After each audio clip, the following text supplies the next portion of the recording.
to you guys again about stress. There's a lot going on, and oftentimes we get to a point where we can feel overwhelmed. And overwhelmed, sorry, that's now one of the kitty cats. um, Situations can sometimes happen that cause us to feel extremely overwhelmed. And sometimes that overwhelm can control us, can take over, and can cause us to behave in certain ways that we would not normally behave. Or it can just cause us to respond with anger, or just respond in a negative way, and then in hindsight when you look back at it and then you realize, okay, maybe a different approach would have been a better approach. But stress causes this. Now oftentimes these overwhelm patterns can sometimes be linked into anxiety, and anxiety is an emotion that is based on past patterns.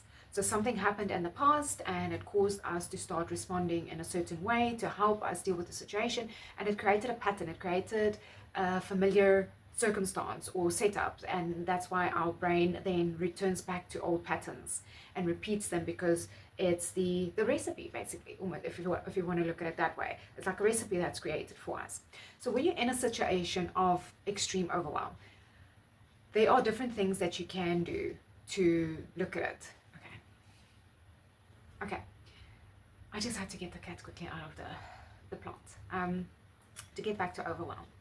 So when we find ourselves in a situation where we feel emotionally very overwhelmed with the situation and we feel very stressed, because we also do realize that we don't have the ability to change how other people react or what other people do. We only have power and control over how we respond to situations. Right, so overwhelm can sometimes be very, very pressing. It can be very, very exhausting and draining. Okay, so there are different things that you can do. Meditation. I have spoken before about meditation, and even if you just take like 5 minutes to just sit and quiet down. Meditation is something that you need to practice, and you have to practice quite often in order to teach your brain how to quiet down. It is not something that you get instantly right. Well, I don't think for most people, at least. I know for myself, for instance, where my brain is constantly thinking and analyzing a situation and replaying the situation and replaying different outcomes or scenarios, etc., etc., etc. It can be quite overwhelming for the brain, because you never get to relax. Like before, I have spoken about the stress cycle. When you go into a very stressed situation, your body is into action, and that's why stress is not a bad thing, because you get into action and get into motion. But you need to break the cycle and go back into relax mode. So when your brain is constantly replaying the situations and scenarios, you are staying stuck in the stress situation, because your brain doesn't know the difference between reality, what you're experiencing, versus what you're constantly replaying in your mind. And that creates this overwhelm. And that's why it's important for us to just find methods and ways to calm it down. So meditation is one that it works really great. Another one is yoga nidra. So I'm going to go a bit more into meditation, yoga nidra, which I have also explained in my book. When you go for a walk, for instance, I've had it over the past week where my mind constantly replays situations during my walk, which doesn't really help me to calm down during my walk and to relax and to get all that energy out of my body. So movement helps, whether it's a walk or whether it's yoga or whether it's some sort of sport, like a more action sport that gets the heart rate going, or running or whatever it is. Getting into motion also helps to release the energy that's busy building up in your body. But now, to come back to the whole walking, where your mind is replaying the situation, a very, very nifty trick is to look for something neutral in your environment. So not something positive, you look for something neutral. So I'm busy walking and busy trying to break the pattern in my mind so that my mind can start relaxing and create new, healthier patterns. I start looking at things like I'm walking on the pavement. I'm walking on the paving, sorry. I can see the grass, tree, sky, clouds. I can hear a bird singing or chirping. Tree, grass, stone, leaves on the ground.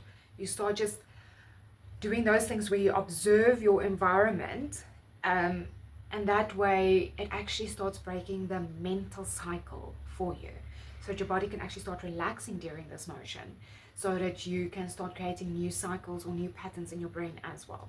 All right, so to get back into I'm going to read some passages in my book regarding Yoga Nidra, which is called yogic sleep, or it's also called effortless relaxation.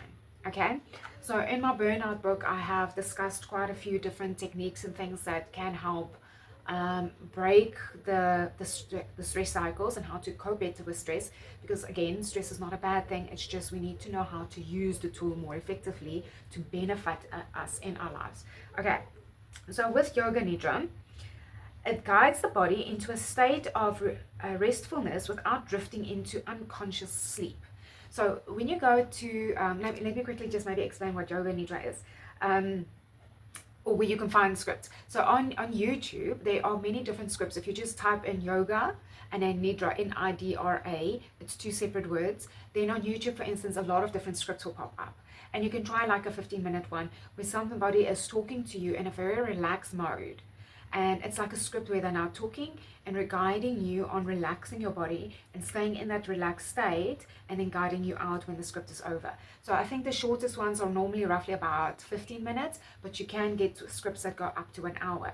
Okay, so that's where you can find scripts. There are lots and lots of different ones on YouTube, and a lot of them are free. You can support the channels, and you also you can go through different ones to see which ones resonates with you better.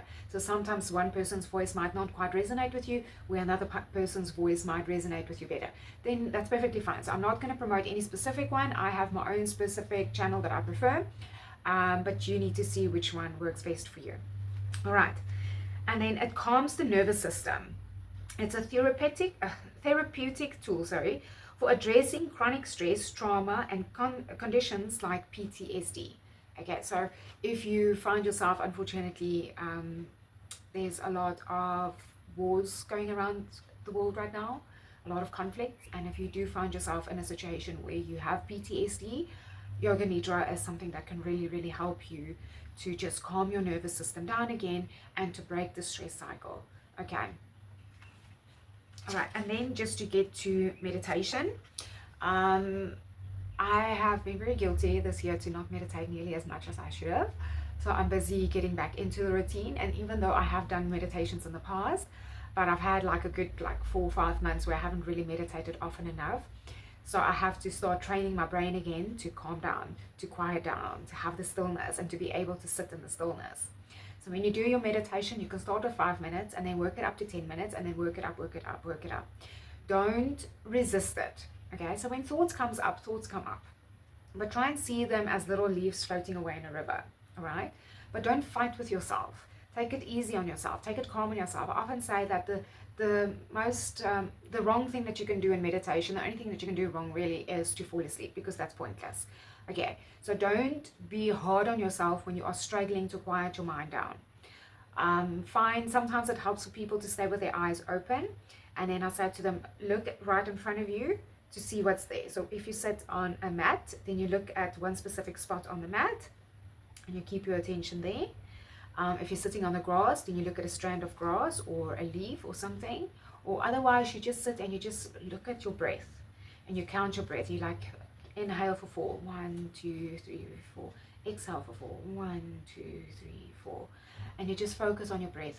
And that also helps to create stillness, so that your brain, instead of running around on all these other little thoughts and everything that is causing the overwhelm, you are forcing your brain to calm down and to move into a place of stillness. Meditation has long been a powerful tool for combating stress and burnout, and it promotes relaxation, reduces cortisol, and cultivates a calm, focused mindset. By centering attention on the breath or a chosen point of focus, meditation eases the body out of the fight or flight mode, calming the nervous system. It helps us manage our stress triggers more effectively, enhancing emotional regulation and creating resilience against burnout. All right. So how I've become very conscious about burnout and to talk about it, and I've learned all these methods, is because of my own journey of dealing with high stress, not learning how to cope with the stress well, not understanding stress, thinking stress is an evil thing and then I need to resist it, which ended up building up more stress in my life. I started studying it when I actually went into a very bad period of burnout and my nervous system just completely crashed. out. So I want to help people to avoid getting to that place where they completely crash out. And that's why the stuff that I've learned and the stuff that I've used and the techniques that I've learned to use to just to reset my nervous system and to help it to recover, and to create new patterns in my own life, because anxiety is based on patterns that we created to help us survive, and over time those patterns are outdated and we need to update them, basically, almost like a software update, I think, if you want to put it that way. So that's why I've become quite passionate about talking about stress, talking about meditation and relaxations and breathing methods and all these type of things to help others to avoid getting to the place where I completely just crashed out. All right, so I hope this video is helpful for you. Please follow the channel along and let me know anything in the comments if you have questions or anything, and or if you want me to talk about something different, stress related, obviously. Let me know. I would love to hear from you. Okay, cheers.